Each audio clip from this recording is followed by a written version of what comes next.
Sigurado akong narinig nyo na yung balita na kamamangha ang kalikasan.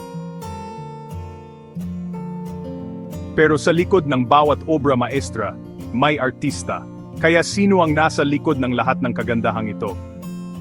Gustong-gusto nating hangaan ang kalikasan, ang mga karagatan, ang mga bituin ng mga bundok. Pero ipinapaala sa atin ng Biblia sa Amos 5:8, hanapin ninyo siya na gumawa ng Pleiades at Orion. Madaling mawala sa mga kababalagan sa paligid natin.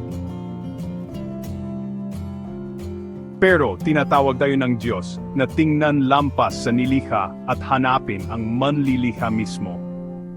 Kapag nakatuon lang tayo sa kung ano ang maganda, minsan nakakalimutan natin kung sino ang nagbigay sa atin ng mga regalong ito.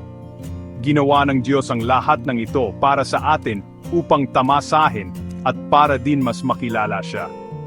Kaya sa susunod na makakita ka ng isang bagay na kahanga-hanga, huminto sandali at tandaan may makapangyarihan na manlilikha sa likod ng lahat ng ito.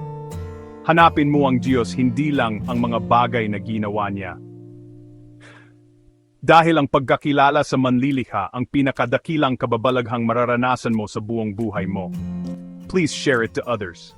God bless you.